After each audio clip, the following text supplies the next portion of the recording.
Right, welcome back, Yusuf. How are you? Yeah, not doing bad. How about you? Yeah, I'm not too bad. How does it feel to be the first ever two-part guest on the Junior Developer Link podcast? Oh man, I feel very special. This shows how amazing I am, obviously. Uh, and can you please confirm it's because you wanted to come back and not due to technical issues, which meant that we lost half of the previous recording? Oh, that's definitely it, man. Yeah, I enjoyed part one so much. I requested a part two. Uh, to be fair, I've had multiple people say that they love part one. Like even someone else today saying when's part two going up. So I've been looking forward to chatting through the rest of this. But for anyone that is potentially looking at recording a podcast, don't try and record it in an incognito window in Chrome, because I have about half an hour of just me chatting to myself, just being like, that's a very good point. That's great advice. I can't believe we got that recorded. This is brilliant. But yeah, like, it's just me and no advice. So there's a lesson learned. But yeah, basically when we stopped or when it cut out even, we were chatting sort of how you guys communicate internally over there, like a mixture of sort of Slack, email teams, phone calls, and then we were talking about code pairing, and you said as daunting as pairing is, and then it cut out. So like interesting. Carry on from that then. Yeah.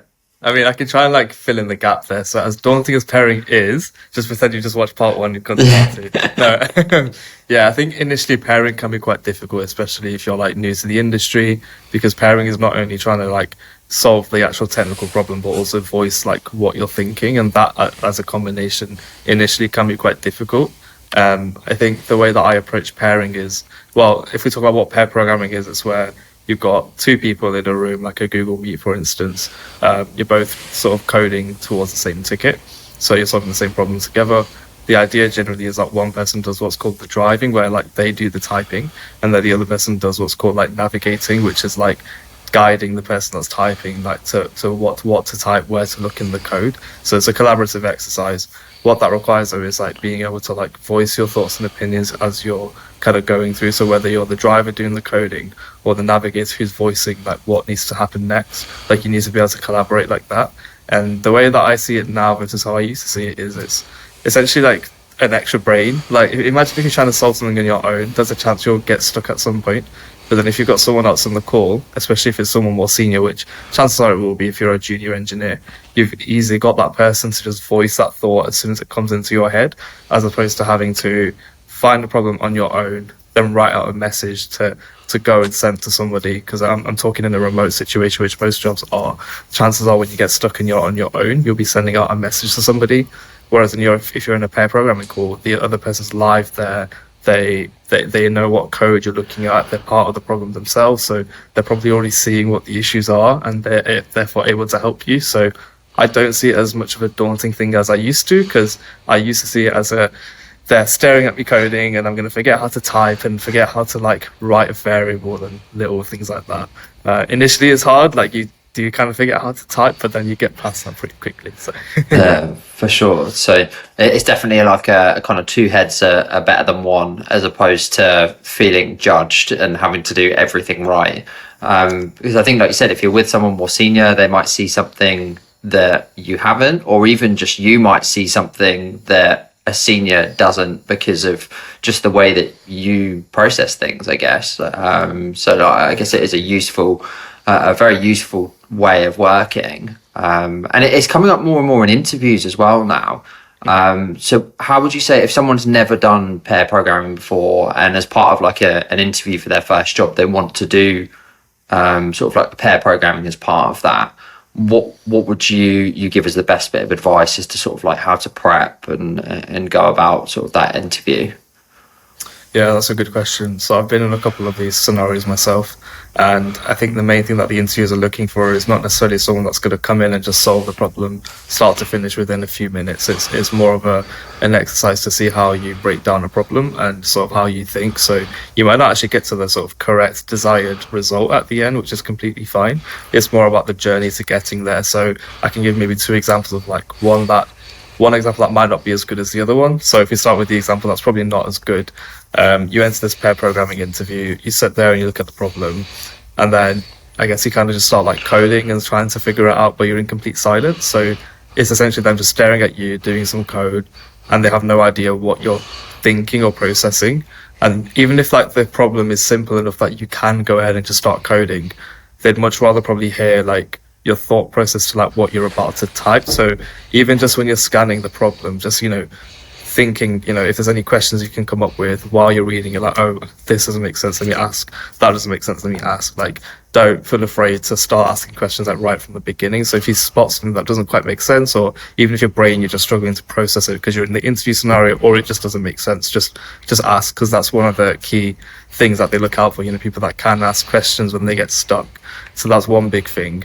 And then past that, it just comes down to like voicing out your thought process, showing them what you're thinking, and then when you get stuck, asking for help.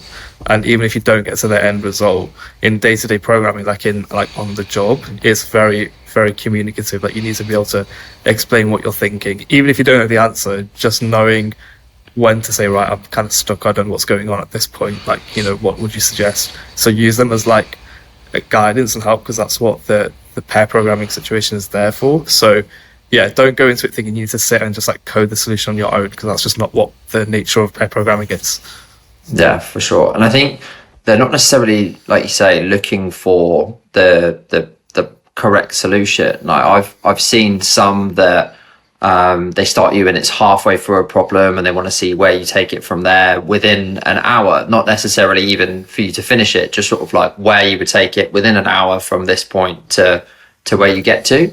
And it's much more about the way that people are doing things as opposed to like doing it correctly. And like you said, like the way that people think, so the way that they kind of voice and communicate. And I've also seen it as a way to test how people are with feedback as well.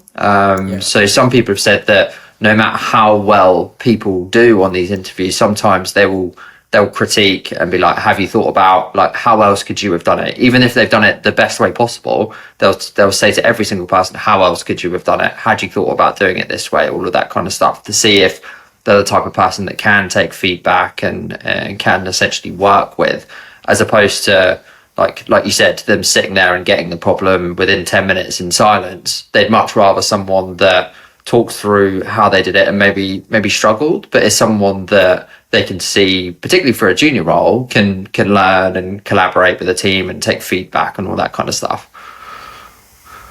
Yeah, exactly. Yeah, and I think I did one recently as well, and it's like they would ask me like, have you thought about this approach, or can you think of any other way you might have done the solution that I've written? And it's like sometimes you don't even fully know yourself, but if you're able to kind of give an honest answer as to why you went for your approach in the first place, then that itself is good enough. And then they might even throw like another approach to you to think about, and on the spot sort of thing. And if you can kind of just think about like what that solution might mean, even if you're like, oh, do you know what, it might be a bit more optimal, or I don't know, the code might be a bit cleaner, little things like that. And the other side of it really is like, you could just turn around and say, do you know what, I never thought of that, but I think that's a really good approach, and start giving your opinion there and then. So it's not like you need to have known about a solution beforehand, like as they've said it. It's like you can actually formulate your own thoughts and opinions on the spot, and I guess they look for that as well, because you could always be an engineer who does things one way, gets sort of feedback on potentially doing it another way, and then just kind of binning it off, and nobody really likes that sort of attitude. So it's very much a test of not just your technical knowledge, but also your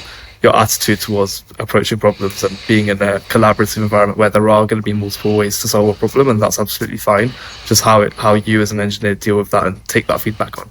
Yeah, for sure. And then I guess what about yourself then for kind of the future of your career? Do you have kind of like almost like an end game in mind of like where you want to get to? Is it like a management thing? Is it just kind of getting your coding abilities to like a certain level? Like have you picked a path, or is it still quite sort of like open at the moment? Yeah, it's kind of up in the air at the moment, because as I'm going into mid-engineer now, it's like I kind of just want to just get better at what I do at the moment with the coding that I do. And part of that is kind of picking like where I want to focus my efforts, whether that's front end, back end, or both. I think for the moment, because I do kind of the whole stack, I kind of want to keep doing the full stack, which my current role will enable me to do. and eventually find what I'm interested in. Like this year I did a lot with like AWS and passed my certification for that, so I had like a lot of knowledge of AWS and cloud engineering in my mind, but I've still got like that sort of interest in front end, like doing like stuff with that React and React Native and TypeScripts and stuff. So it's like I still want to like dabble between everything at the moment and just see where things go. But I think if I was to think further on into the future, like once I'm like past senior, I could definitely potentially see myself going into management, because I quite like the people side of things. Definitely got a long way to go to that, but if I was to think a bit more ahead, I think I'd probably want to go down that route and see if it's for me closer to the time. Yeah, for sure. And you'd sent me a link just about sort of growth frameworks of other companies. And I think it was particularly, was it Monzo that you'd referenced on there? What was that link? What was that website? Yeah, so I think it's called progressions.fyi. Let me just see if I can navigate to it. Progression.fyi, something like that. We'll post it in the it's progression.fyi. So a bit about growth framework. So where I currently work at Moonpig, we have an engineering growth framework for each role in the engineering department. So like apprentice engineer, associate engineer, mid engineer, etc. And it's basically a list of competencies that they're looking for in that role. And this is really good to follow if you know when you're in a company, because it will give you the structure that you need to kind of progress to that next level. So in this context, going from junior to mid, it's essentially like a set of frameworks and guidelines of what you need to be doing to show that you perform at a mid level. So you could have, depending on the company, it might vary, but you could have things like writing clean code, being able to refactor code, being able to do pull request reviews. So if someone else has done some code, you're able to jump in and write some feedback on the code they've written. And then it's not always just about the code as well. So you might have responsibilities on delivery. So being able to like run a little project within the company essentially that you need to help deliver, leading any meetings to facilitate that. That might include setting up calls with other teams and gaining further information that you might need from them. So it can really range from technical aptitude and also like your soft skills. So they're both equally as important. The mention of the website was progression.fyi. So a lot of big companies tend to like publicize their like templates for this sort of stuff. So like I'm just looking now, I can see that Apple, Circle CI, Google, Monzo are on there as well. So if you've not got like a growth framework in your current company, you can also nitpick from like these other big companies, and chances are your own company would be looking for those competencies as well, because the roles aren't going to be that different between companies. So you can almost like find things to improve on from these frameworks yourself, and you can even bring it into your own company and say, look, I found these growth frameworks online, bring it into your one-to-one with your managers, see if that's something that you want to like consider like using to help you level up internally if you don't have like your own framework. So that's definitely one way I'd recommend like trying to get yourself a framework if you're not quite sure how to get from junior to mid. But yeah, I've used it before and some good stuff on there. Yeah, that's a really good idea actually, because I think some companies, particularly if you're working in like a startup or something like that, like they'd probably love to have a progression framework, but it's probably very low on their list in like an early stage startup in particular to put that kind of structure in place, like until you get big enough to have like your talent team and like talent operations and all that kind of stuff. You don't tend to prioritize it, but if you can come to them with, I want to become a mid, like here's an example of what a mid is at a Moonpig or a Monzo, would you say that would be the same for here? And they might say yes, like this is brilliant. They might say like parts of it, but like we would actually have more of this in or less in for you to be a mid here. And it just gives that good starting point, rather than being like, right, how do I get to mid, and like them not having anything clear for you. It gives you a really good thing, like starting point to be like, is this it, or like is it slightly different here compared to how it would work at a say at Monzo. Yeah, it's a really good way to demonstrate proactiveness as well, because it's not like you're coming into a meeting with nothing for them. Just say, right, I want to become mid, how do you do it? You've kind of gone away and done some research and said, okay, I found out how to be mid elsewhere. Like, you know, would you say it matches up here? And then that kind of creates a discussion for them to be like, oh, actually, this was really good. And like you say, they can like pick parts of it that might be more relevant to you and help you focus on those. So yeah, really good way to kind of show your proactiveness as a junior engineer as well. Yeah, for sure. And I guess just as a kind of final point, we talked a little bit before about imposter syndrome, and that was something that's resonated with a few people that have listened. And it's obviously Mental Health Awareness Week at the moment. We've chatted a little bit this week, kind of just on LinkedIn and stuff about anxiety and all those kind of bits. I guess just from your point of view as someone that has been a junior moving towards mid-level and has obviously been in the industry for a little while, if people are suffering with either mental health or imposter syndrome or things like that, do you have any particular bits of advice about things that have helped you in particular over the last couple of years? Yeah, I've got a couple points on this one. So first one is that I've been quite fortunate and lucky to have really supportive managers, and because of that I've been quite open and honest with how I am mentally. I've never had to mask it or hide it from them, and that's when they can fully support me completely without not realizing that I'm mentally struggling. So if you're in a position to do so, please talk to someone, whether that is your manager or just another colleague in the business that you feel like you can trust.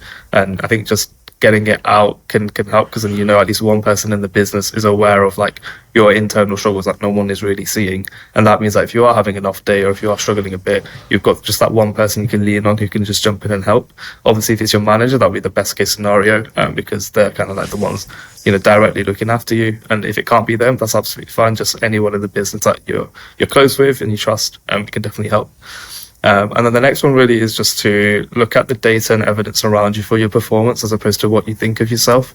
I have a big tendency today to judge myself based on how I think I'm doing and how I think of myself as opposed to what the data and evidence around me suggests. So I could come out of a mid-year review with glowing feedback, but my brain's only going to focus on any slight critique, and even if there isn't any critique, I'd still default to thinking of something, because I feel like I have to have for every good point, I feel like there needs to be 10 bad, which obviously isn't the case, but it's just how my brain's wired. So always look at the evidence around you. So if people are telling you you're doing a good job and you're making good progress, just listen to them, because they have no incentive to tell you you're doing good just for the sake of it. If you were doing bad, they tell you. If you were doing that bad, it would cost them more money not to tell you than to just hide it from you. No one has any reason to lie about how well you do, which I'm sure anyone listening is in their junior career. So just take heed of that. And obviously, if there are any areas to improve, that's a really good thing to hear, because it means you know how to level up and get better, right? So you just work with your managers to figure out how to get better, whether that's taking up more opportunities, building your confidence, building your technical knowledge somewhere. Even critique and negative feedback is a good thing, because it will just help you improve further. But when it comes to imposter syndrome, where you're just worrying for no reason, like me, so easy to say don't do it, but just easier said than done, right? Yeah, exactly. I mean, I'm evidence of that, right? But no, just listen to everyone around you, because if you're doing a good job, which I'm sure you are, they're just not going to be saying it for no reason. So yeah, for sure. I think I've had that before with anxiety. Just just don't be anxious. It's just sort of well, that just doesn't help at all. But I saw a really good post earlier in the week, and it was something along the lines of the way you think about yourself is important, but it's not necessarily true. And it's great to address how you feel about it, but it doesn't mean that your thoughts are actually correct. So like you said, using sort of supporting evidence and stuff like that to kind of corroborate or like you said, actually dispel the way that you're thinking is brilliant. And then there was another part of it which basically went on to say that the way that you think about yourself and the way that you feel isn't necessarily, it's not actually your fault. It's to do with your surroundings and the way that you've been brought up and everything like that. It's not your fault, but it is your responsibility to take action on it and to kind of seek help from elsewhere if you sort of need it. So I've seen some really, really good stuff on mental health this week. It's been really good, and I appreciate you sort of sharing your side of things as well, Yusuf. So thank you so much for coming back. I'll try to make sure that we don't ask you for a part 3 too soon, but other than that, mate, have a lovely weekend. Thanks so much for coming back on. And yeah, if as we said, well, I guess we didn't wrap up the other one because it cut out. So if anyone does want to follow up with you, is LinkedIn the best place for you? Yeah. So if you search Yusuf Chowdhury, I mean, there's many spellings for that, so we'll pop links in the description. You can connect with me on there and chat to me if you want to learn a bit more and want some advice and stuff. So yeah. Fantastic. Thank you, mate. Have a good one. And thank you to everyone listening.